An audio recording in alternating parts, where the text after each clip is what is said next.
happens every day all over the world. People take to the streets to protest against a perceived injustice.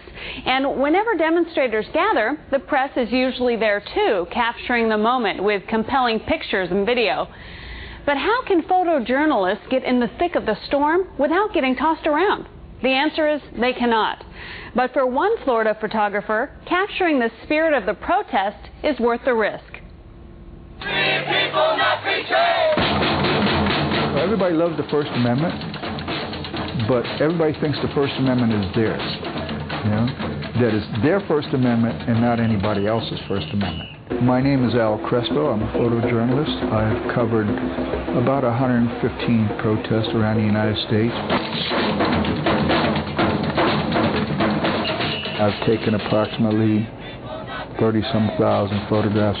I set out to photograph a period of time in American history, and I wanted to capture what was happening on the streets with these protests. I've also tried to photograph the people, the looks, the faces, the signs.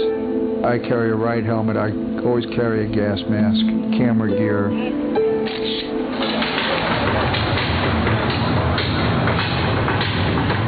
I've had all kind of experiences. I mean, I've been shot, I've been clubbed, I've been tear gassed, I've been, pepper sprayed, I've been knocked down, I've had equipment broken.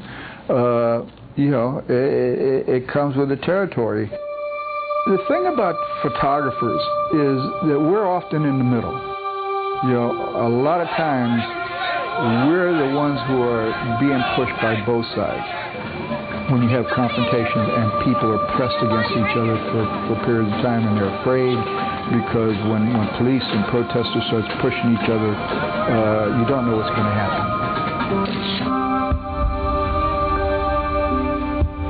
There reaches this almost a melting point.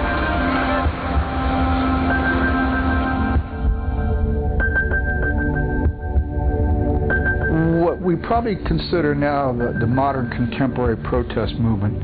It started in Seattle with the WTO protest. And since Seattle, you have seen around the country both protesters and police measuring each other, using the techniques and tactics of the last protest to prepare for the next one.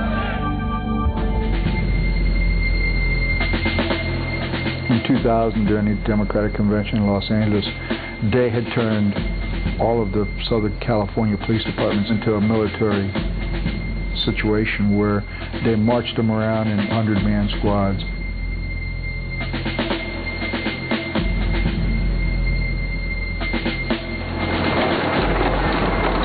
I think we saw a lot of that here in Miami as well. 7,500-man squads, heavily armed, heavily armored, attempting to intimidate and to strike fear in people as a way of control.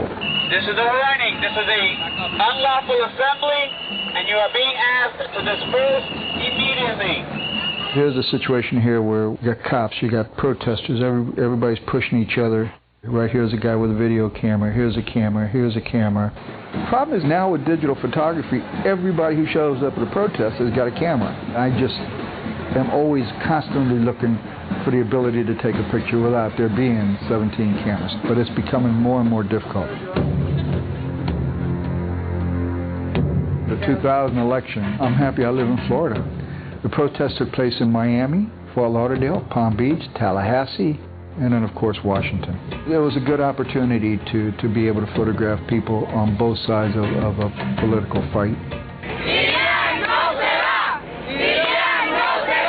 Elian Gonzalez, I think as everybody in the whole world knows now, was turned over by INS agents to some Miami relatives, and then when the INS determined that he should be returned to his father in Cuba, why there was a great outcry within the exile community, and then it proceeded to be about 5 months worth of protests here in Miami. Viva Cuba Libre!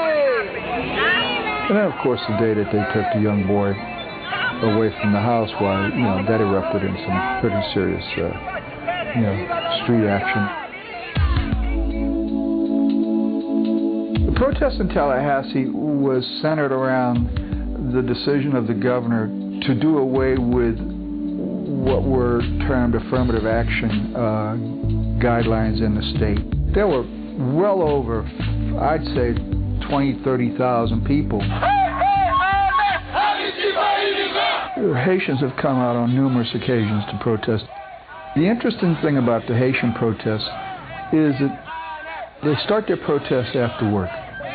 They've been very peaceful people, but unlike just about all the other protest groups around the country, these are people who come with their families, you know, to express their political concerns and their belief that they're not being treated fairly.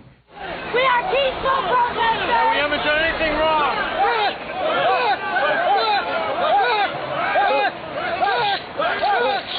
My goal was to take photographs of anyone who was angry, who felt the need to go out into the streets.